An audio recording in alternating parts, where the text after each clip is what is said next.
Hi friends, இன்றைக்கி நான் எங்கே ஊர் பொறுக்க போகிறேன்னா கிரிக்கெட் விளையாட போகிறேன். நமக்கு கிரிக்கெட்னாலே என்னென்னு தெரியாது, போவோம் அப்படின்னு சொல்லிட்டு கிளம்பிட்டோங்க. நான் என் ஃப்ரெண்ட்ஸு, முன்னாடி பசங்களும் போகிறாங்க, பின்னாடி நம்ம ஃபாலோ பண்ணிட்டு கார் ஓரமாக பார்க் பண்ணியாச்சுங்க. சுத்திட்டு இருந்த பம்பரத்து மேல கவனம் இருந்ததை தவிர அதை சுத்த விடுற சாட்டை மேல யாருக்கும் கவனம் இருக்கல. நமக்கு பேட்டிங் தருவாங்களா தரமாட்டாங்களானே சந்தேகமாக இருக்கு. பேட்லாம் தருவான், போய் கீப்பிங் இல்லைடான்னு சொல்லி அனுப்பிச்சி விட்டாங்க. வழியாக பேட்டிங் வந்தாச்சுங்க.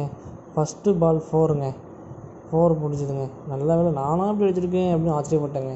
2வது பால் தம்பி ஓரம் இல்லைப்பா அப்படின்ட்டாங்க அந்த அண்ணன். சரி அண்ணே கொஞ்சம் பாலை போடுங்கண்ணேன்னு சொல்லிட்டு அந்த அண்ணன்ட்ட கேட்டேன். அந்த அண்ணன் அழகாக பால் போட்டு கொடுத்தாங்க. 2வது பால் 6. கவலைப்படாதீங்க மாமா, உங்க மாப்பிள்ள வேட்டி இறக்கி விட்டாண்ட சாதாரண மனுஷன், அதே வேட்டியை தூக்கி மடிச்சு காட்டினாண்டா மதம் கொண்ட யானை. தண்ணி மேல கப்பல் போனா உல்லாசம், கப்பல் மேல தண்ணி போனா கைலாசம்.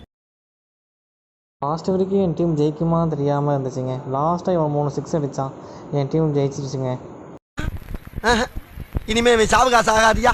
இன்னைக்கு ஒரு நேரத்தை ஒதுக்கி வம்பு சண்டை இழுத்து அப்படியே கட்டி பண்ணிட்டு உண்டு அப்படியே கட் பண்ணிக்கிறேன். இன்றைக்கி ஒரு வழியாக ஊர் பொறுக்கி முடிச்சாச்சுங்க. செம்ம ஃபன், செம்ம ஜாலி, செம்ம எனர்ஜிங்க. இது மாதிரி வாரத்தில் ஒரு நாள் இங்கே வந்துடலான்னு பார்த்துருக்கோங்க. சரிங்க, ஓகேங்க, பாய், குட் நைட், ஸ்வீட் ட்ரீம்ஸ். மேலும் வீடியோ பார்க்க இதை நீங்கள் லைக் பண்ணுங்கள், கமெண்ட் பண்ணுங்கள், ஷேர் பண்ணுங்கள்.